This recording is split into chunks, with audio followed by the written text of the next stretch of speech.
Welcome to Kevin and Brian's Horror Bulletin podcast, recorded live in the catacombs beneath your feet. The brightly lit catacombs. They are a little brighter than usual. The vampires are not going to like it. So it'll keep them away. Where each week we cover the latest horror news, shorts, a classic Universal horror film, and 2 creature feature reviews. This week after the news, we'll be talking about the classic Universal Studios film Frankenstein from 1931. And the more contemporary Here Comes the Devil from 2012. The independent film Blower Massacre 2. And the more modern film, last year, Ghost Stories. Turn up the volume and lean in close, because here we go.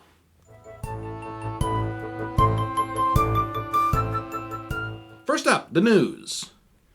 Proving that the Xenomorph Queen is their favorite Disney princess, the entertainment empire has officially confirmed that they'll be making more Alien movies after their acquisition of 20th Century Fox and the royalties to the franchise that they now own. I approve of this. I wasn't sure, and nobody was sure. It was kind of up in the air. What are they going to do with Alien? Yeah. Well, they're going to do more. They're going to do more, they promise us. But we've got a teaser. We'll link to it in the show notes, and it looks pretty sharp. Next, Netflix has a very cool-looking movie showing the beginning on April 10th called The Silence. With the world under attack by deadly creatures who hunt by sound, a teen and her family seek refuge outside the city and encounter a mysterious cult. This kind of sounds familiar. It kind of does. Bird Box, The Quiet Place. Bird Box meet The Quiet Place. Exactly. But it looks really good. Okay. Yeah, the trailer looks cool. We'll see.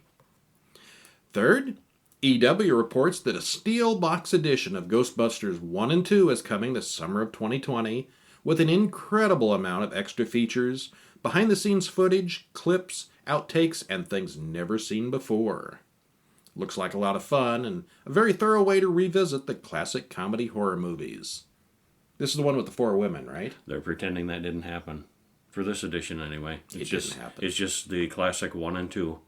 Yeah. And 3? Not yet? No, just 2. Someday. Yeah. Hellboy will be blasting into U.S. theaters on April 12th with a fresh installment of The Demonic Hero. And it's said this film will be relying heavily on practical effects, more so than typical nowadays. Fewer CGI effects. They always have some, but a lot of practical effects, and they've got a little teaser that shows some of the practical effects and a brand new trailer. So those are worth checking out. And the movie coming up this week, actually. I like the old ones, but the new one looks like it's going to be pretty good, too. It does, yeah. It looks sharp. Yeah.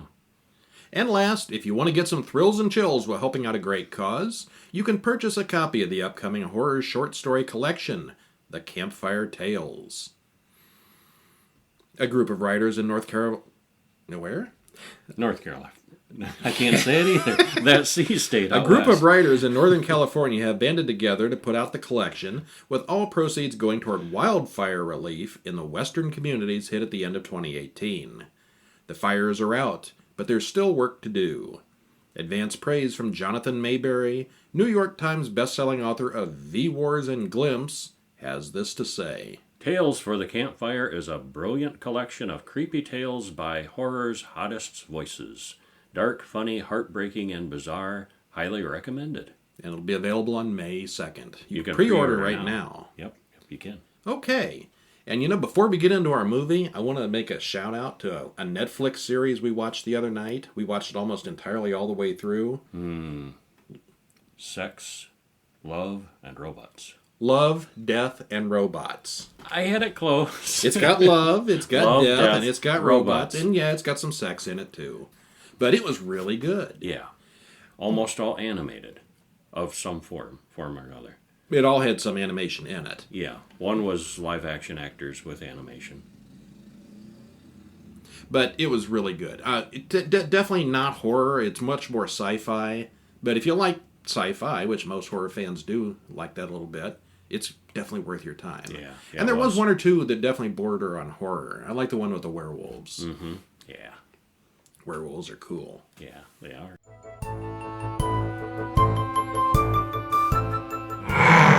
Okay. Yeah. And first up, Frankenstein. 1931, Universal Studios. We're in sound now. We don't have color yet. No. But we're working on it. We're getting there. This one looked, unlike Dracula, that sounded kind of terrible last week with the audio. Frankenstein sounded pretty good. Yeah, Frankenstein looked pretty good. It was a pretty decent movie overall, quality-wise. And the iconic Igor, assistant of Dr. Frankenstein, he's named Fritz. Igor came later and kind of became a trope gradually from different spoofs and different other movies. Not there. Well, there was a character, but the Hunchback assistant was the there. Hunchback, But no Igors. He was Fritz. Yeah, I was so surprised by that. I'd never seen Frankenstein all the way through, except for just some clips here and there. Well, in the book, it's Victor Frankenstein and his friend Henry. And he has no assistant. And for some reason, they switched the names of these two guys in this movie. The doctor is Henry Frankenstein, and the friend is Victor. And why that was relevant, I don't know. And in one version, what was that? Oh, the bride with Sting. The creature was named Victor. So yeah, they change him up, I guess. I think I've only seen that one once. Yeah, that was really good. It was good. Yeah. Okay, well, this one has an odd beginning. A man comes on stage and gives us an introduction and a warning about the content. If you're going to be afraid, you should probably leave now. This is a terrifying movie. And this was probably a pretty good illusion back in the days of the classic theaters where it was kind of like a stage. The guy comes out walking on stage. It looks like he's on a stage. And it looks like he's on a stage, yeah, and comes out in case it's too shocking. Okay, you are warned. Just in case you've never seen the movie, and a lot of people haven't because it is really old. Takes place in Germany. There was a lot of stuff in this movie that I thought I had seen. I'm sure I have seen it before, but a lot of things I misremembered because I'm like combining all the other old Frankenstein movies in my head. The monster himself was not in this all that much. But the actual film starts out at a funeral. The doctor and Fritz wait patiently for the grave to be filled in and left alone. And as soon as it is, they're on it. Digging up the body. And they also cut down a man who had been hanged earlier, but the man's neck had been broken, so his brain was damaged. They can't use him. Instead, they break into the local medical school and steal a brain. Except Fritz is a clod. He drops the brain and grabs the one off the shelf that says abnormal. And if you've seen Young Frankenstein, Abby Normal, it was a thing. It was a thing. Whose brain? Abby. Abby who? So Henry writes to Elizabeth, his fiancée, and she tells Victor all about it. They go to see Henry's old teacher, who agrees that they do have something to worry about. And they should probably intervene. Yeah, I'll get that. There's some technical things going on the side here. They all set off to confront Henry Frankenstein. Meanwhile, Henry and Fritz are working in the lab. They have everything ready, and someone's at the door. What timing? I mean, it's a horrific storm, lightning booming and crashing, and knock knock. He explains that he has taken a brain and transplanted it into a body of his own design.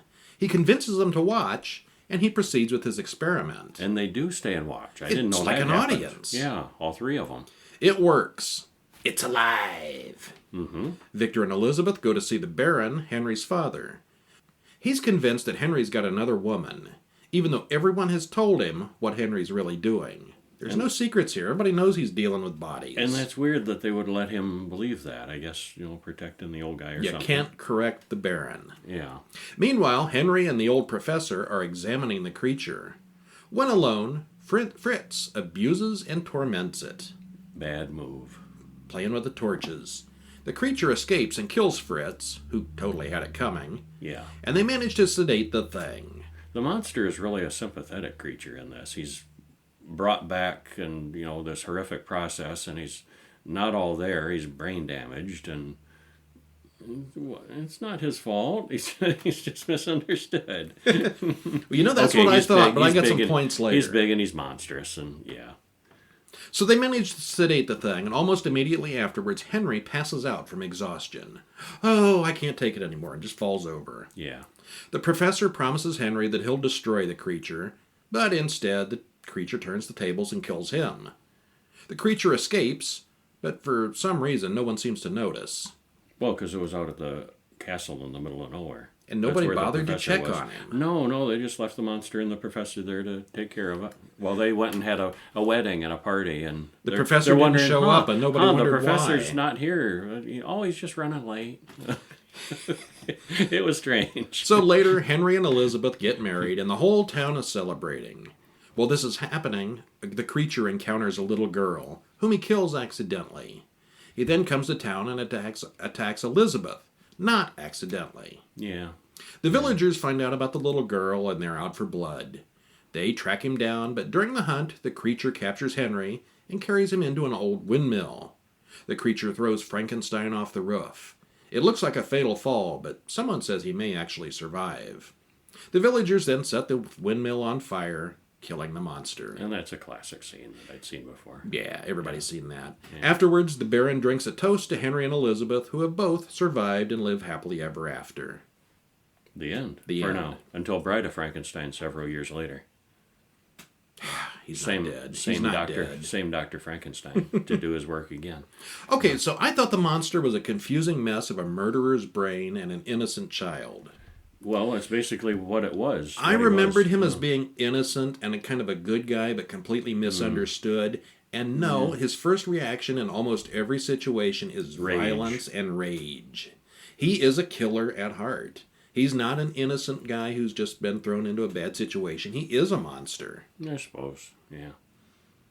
Now, Certainly flies into a rage quickly. very quickly. Yeah. It's never clear why the villagers assume the girl was murdered. No one but the girl and the monster were there. He throws her in the river and she drowns. Nobody sees him. There's no And they marks just on the body. assume They just it's- assume that he killed the girl. And And why? suddenly the entire village is up in arms. Oh, and it was a funny point, too. When Fritz comes in, he comes running in. The castle has electricity. Clearly, they use electricity He's to got bring the electric monster lights. back. He knows how electricity works, and he's got electric lights in the castle. Fritz comes running in with this huge torch. Like, why? Just for tormenting monsters. You've got electric lights. Well, He's got it's this torch afterwards. with, like, creature written Well, on the it's side. afterwards so when he can- realized because he runs in the room with the torch and the monster freaks out because he doesn't like Yeah. fire. And then Fritz, like, prods him with it, and How does he go? just like that, prods So- him with it, because he knows the monster's afraid now, and Yeah. that doesn't work out for Fritz. And the body count is very low. You got Fritz, the old professor, and the little girl. And that's it. And the monster But he was already- we all know he was- that he comes back, so not so much. somehow, yeah. Okay, so you like it? Overall, yeah, I did. How would you say it compares to Dracula? I liked it better. If you could watch one or the other. I'd watch Frankenstein. Frankenstein is better? Okay. Yeah, overall, I think so. Yeah, Dracula was too quiet. It was just one step away from a silent film. Yeah, it This was a real movie. It had a soundtrack, and the sound was good. yeah. Yeah, I think Frankenstein was better. Even though they More came out the entertaining, same I think. year. Yeah. Bela Lugosi was up for the part of Frankenstein, and he refused the part. He turned it down. He said he didn't want to be, I don't remember what, a creature in a rubber mask for the rest of his life. So they took this unknown guy, Boris Karloff, and took a chance on him. And he was such an unknown, he wasn't invited to the rap party. And later on, he's the only one anybody's heard of. Yeah, he becomes the mummy, and Everything more else. Frankensteins, and yeah.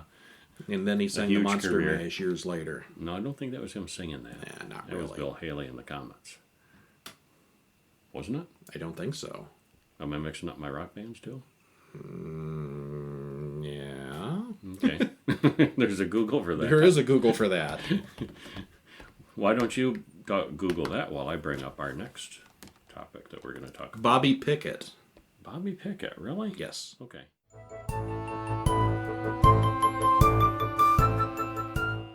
I did know that once. Leaf Blower Massacre 2.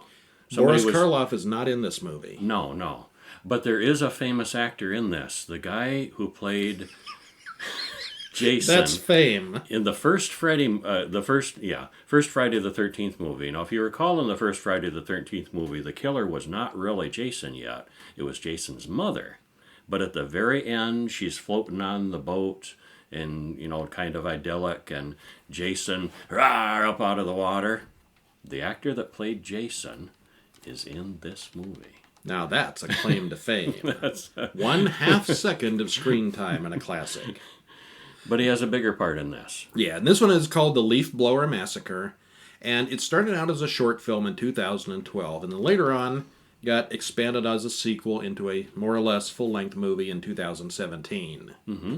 So we start out with lingering shots of dying trees, with a child playing and leaves falling everywhere. And apparently this traumatized Apparently that poor that's kid. something, because we then jump We're a forward. little unclear on how that traumatized him, but it did. I think there was blood in the leaves, but we don't know why. Yeah. So then we jump forward 20 years. And a couple leaves a movie, and they're being stalked by a guy in a motorcycle helmet and armed with a leaf blower. He beats the guy's brains out with the leaf blower, and from there, things start getting weird. What'd you think? Getting weird. What'd you think of just the short? The short seemed a little primitive. It seemed like a beginning, which I think it is. It is the second one is clearly looked like they learned stuff how to do movies better. A student film, maybe? Yeah, Something, yeah. just quick done on the weekend? Yeah. Yeah. But then 5 years later, they came up with the Leaf Blower Massacre 2. And it's an which now immediate has a sequel. tagline. When autumn arrives, No one survives. You know you're serious when you got a tagline.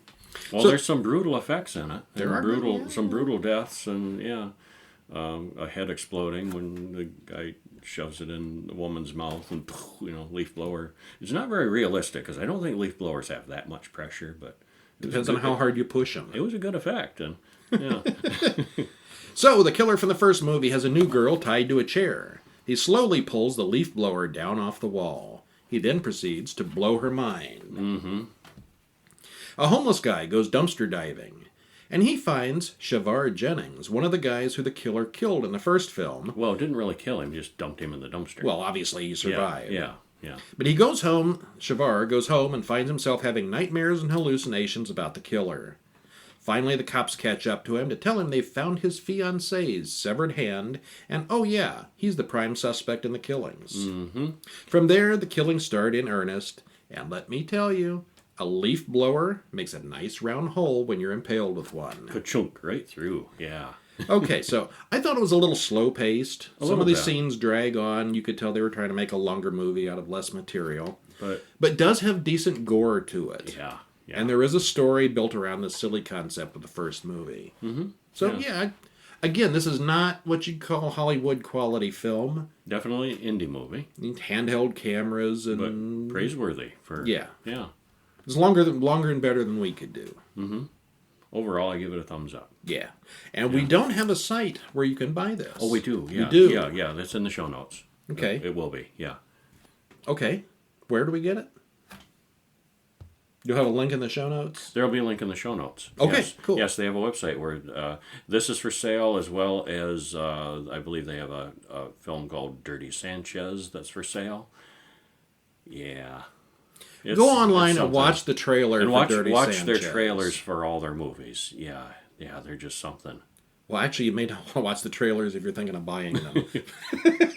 Oh, yeah, actually, leafblowermassacre2.com is the name of the site.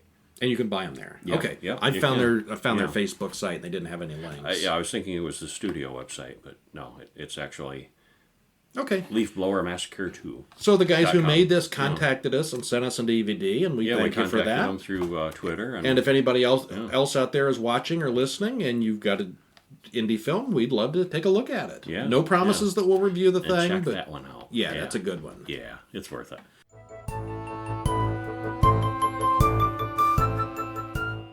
Okay, so how about a movie that's not so good? Or maybe that's just my opinion. That would be Here Comes the Devil, I bet. Here comes the devil. Here comes the devil. Yeah, it's not that fun sounding. Okay, so when they say it. written yeah. and directed by Adrian Garcia Bogliano and stars 2012. Laura Caro, Francisco Barriero, and Michelle Garcia, 1 hour and 37 minutes. And, are you ready for this? 2 young women are in bed together having sex. There's a knock at the door. The girl who goes downstairs to answer the door was attacked by a man with a machete and loses her fingers. Just one, I think. Just one? I think just... Okay. But he had a box of fingers. Oh, yeah, big box of He'd been fingers. doing this a while. So later we see the man growling and rolling around on a hill with a whole box of fingers spilled everywhere. Mm-hmm. And that's kind of a gory, That's kind of the opening. it's kind of a good thing. That's pretty much the opening. And then the scene changes to 2 parents out in the middle of the desert in Tijuana with a son and daughter in tow. The daughter is having her first period. The kids want to go see a hill, and the parents, Saul and Felix, tell them to come back in 90 minutes. The kids go into the cave on the hill where the parents have sex in the car. Now, at this point, they've had 2 sex scenes in like 15 minutes of the movie, and we're thinking, is this a softcore porn or is this a horror movie? We got one box of fingers and 3 sex scenes in the first 20 way minutes. more sex than horror at this point, but yeah, whatever. Okay, so the kids don't come back, and the parents start to worry. Mm-hmm. When the mother tells the father to go check things out, a local guy tells her that the Indians consider that the local guy tells her that the Indians consider that a cursed place and that no one should ever go up there. Now they tell her, yeah. Now he says this. No. There were supposed to be creatures who think we're nothing more than shells. They take over people and use them. Mm-hmm. Felix returns without the children, and they call the cops. The parents argue and fight all night long, and the first thing next morning, the cops bring the kids back, apparently unharmed. They all go home, and the parents have make-up sex. Mm-hmm. Another. We're 25 minutes in, and I'm wondering if this is a horror movie or a porno. Yeah. We've had 3 sex scenes and only 1 pile of severed fingers to show for it. You made a note of that, huh? I did. It was getting obvious by that point. Yeah. Nothing happens that night, but the next day both kids start acting weird. The mother takes the daughter to the gynecologist and then later to a psychologist. He explains that they've been traumatized and it'll just take time. It's okay. Mm-hmm. They both drew pictures of where they were, and both pictures have a red truck. The father goes to the police to ask about the red truck, and they explain that a serial killer who collected fingers was seriously wounded and disappeared up on that hill. And he wasn't the only one to go missing. That was that opening scene we saw. Yeah. And the guy disappeared. That's how it ties in. Because up to this point, I was wondering what that had to do with anything. Yeah. Well, the dad does a little more detective work and Yeah. tracks down Lucio, who's the owner of that red truck, who's a bit of a pervert. You're missing a step, though. Oh, In the meantime, yeah, the psychologist yes. tells the wife that there are signs of rape in both of the kids. They find the red truck, and the kids go berserk. They're like, "Is that the truck?" And they're like, "Ah!" And they're all, like, freaking out. Is that Lucio? Yeah. Yeah, that's it. Yeah. It was only signs of rape in the girl. Right. Well, yes. maybe. Sure, her hymen was not intact, the doctor said, which could have been, Well, that's what the doctor said. The psychologist said it was there were signs of physical sexual trauma. Yeah. So it's clear something happened there. Something was up. Yeah. So that night, the parents track down the man in the red truck. Mm-hmm. He admits he saw the kids on the hill, and then they find the daughter's bloody panties in the guy's home, and they kill him. Mm-hmm. There's lots of blood. Yeah, yeah. What do you do when you're covered in blood? You take a shower, which leads to another sexy scene. Mm. Not long after, it becomes obvious that the children are possessed and the police are on the parents for murder. Oh, and the psychologist now suggests that the 2 children are having sex with each other, brother and sister. Mm-hmm. Incest is best. Mm-hmm. Okay, and then it gets strange from there, and we're not going to have spoilers. But there's a twist ending. Sorta. You can kind of see it coming. Yeah. So what'd you think? Halfway through, I started to feel like, boy, this is taking too long. I didn't know where it was going for sure, but at that point, I was kind of feeling a little bit bored with it. Just a little. Yeah. The first half, I thought was interesting and weird enough that it moved along, or maybe, a little more than half. But a good hour into it, I was thinking, how many more hours is there to go? Too many sex scenes, not enough death. Yeah. So the cinematography feels like a low-budget indie film. Well, it felt like a 70s movie. And I noticed a lot of reviewers... These guys did a better job in a lot of ways. Yeah. Yeah, it felt like a 70s film. Mm-hmm. And it's a Mexican film with English dubbing, and the dubbing was atrocious. The dubbing is very European. There was a lot of times that people were talking and their mouth was not moving at all. Yeah, that too. I mean, there's always, the whole, Oh, Chinese sync, movie thing. But no, they weren't even moving their mouths. But the dubbing, very precise, upper class way of speaking. And, it wasn't the least bit of or, or anything. It formal. Was, yes, this. It was very precise. And I didn't notice that. Yeah, it didn't match. People who were, obviously in Mexico. Yeah, I thought they weren't low class people necessarily, but there wasn't any slang or contractions, or it was just a very precise upper crust European people. And I thought the teenage girl sounded like an older person, talking really high, so she sounds like a little girl. Maybe, It yeah. sounded very fake. Yeah. Okay, it's all very long, and there isn't enough demonic stuff to be worth a time investment. The ending wasn't worth the build-up. I hear ice cream outside. I don't know if you can hear that. Ice cream truck. We really need to go down into the catacombs next time. It's really funny. There's this ice cream truck goes zooming through our neighborhood. If you want ice cream, you better hear that tune and grab your money and run out to the street, because by the time you get out there, he's gone down the street. I think he's aiming for the corners. We're not on the corner. Yeah, that could be. Yeah, he probably pauses at certain points.